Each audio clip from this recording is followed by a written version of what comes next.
Saudara, semua orang dipakai Tuhan harus berani melawan arus. Di dalam sungai ada dua macam ikan. Ikan yang melawan arus sama ikan yang ikut arus. Ikan yang ikut arus, tidak usah pakai bensin, tidak usah pakai mesin, terus jalan. Karena arus kemana dia kemana. Akhirnya baru tahu semua yang ikut arus ikan mati. Ikan yang hidup tidak ikut arus, dia berani melawan arus. Stephen Tong melawan arus di abad ke-20. Melawan arus timur, melawan arus barat, melawan arus modern, melawan arus sekular. Sehingga gereja terbesar dibangun di Indonesia. Orang-orang digugah terbanyak menjadi orang reform.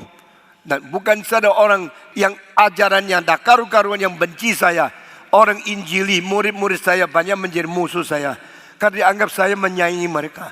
Saya tidak berniat menyaingi siapa. Karena tidak ada satu yang layak menjadi saingan saya. Karena kehendak Tuhan lebih daripada semua yang ada kecapean, ada kesuksesan apa di dunia. Yang saya lihat sama rencana Tuhan.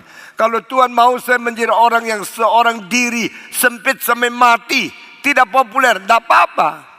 Tapi kalau Tuhan mau bikin saya mempengaruhi seluruh zaman, lebih baik. Karena tujuan motivasi beres. Saya mau mencerdaskan bangsaku.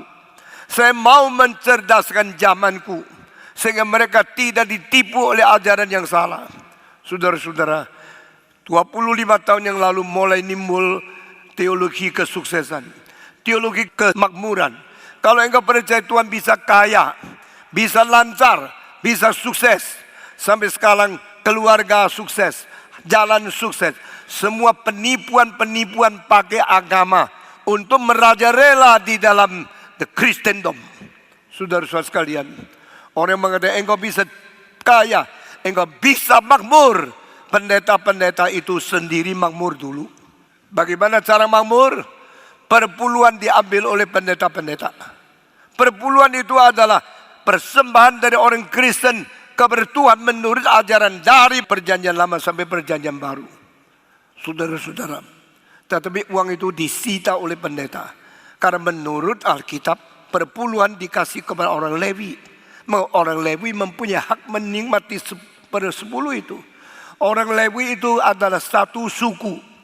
Begitu banyak orang, bukan satu orang. Pendeta satu orang ambil semua perpuluhan. Saya bilang itu bukan pendeta, itu perampok. Begitu mengatakan kalimat pendeta perampok, semua perampok melawan saya. Dan banyak sekali pendeta yang mengambil perpuluhan, semua melawan saya. Lalu bikin sesuatu isu. Jangan pergi dengar Stephen Tong. Sekarang dari satu orang, tahun 89 dirikan gereja. Waktu dirikan saya tidak ajak orang lain. Waktu dirikan lembaga saya ajak dua. Satu Yakub Susabda, satu Kaleb Tong. Tiga sama karena takut saya lemah kurang. Tapi ada waktu saya lihat konsepnya lain, visinya lain. Saya tidak bisa lagi. Saya sendiri dirikan gereja. Lalu ada yang marah sama saya. You mau one man show. You mau sombong sendiri. Saya bilang tidak. Karena saya tidak bisa tunggu lagi. Harus sungguh-sungguh mengetahui kehendak Tuhan. Dan tidak ada cabang pikiran. Lalu seminar satu orang dimarahin. Tahu enggak? Seminar itu bukan satu orang. Saya bilang saya tahu. Sementara tidak ada orang, saya satu dulu. Seminar pembinaan iman Kristen yang bicara cuma satu. Ini namanya penceramah tunggal. Ini melanggar hukum seluruh dunia. Tidak apa-apa lah. Hukum saya bukan hukum dunia. Hukum situ kok. Akhirnya kedua, ketiga, terus 26 buku dicetak di sini, di Hong Kong, di Taiwan. Pendeta di Tiongkok yang baca. Pendeta di Tiongkok ribuan baca buku saya, mulai menjadi reform. Bukan saya mempengaruhi Indonesia, mempengaruhi Cina, mempengaruhi zaman ini. Sekarang saya harus mempengaruhi Barat. Karena Barat terlalu penting dengan akademik dan kuasa, banting tulang, korban, dan berani mati untuk Tuhan. Semangat itu sudah tidak ada. Saudara-saudara, hari ini yang ceramah 6 orang. Karena apa? Mulai 3-4 tahun yang lalu generasi muda dapat seminar, pengkorbannya bukan lagi satu orang tua.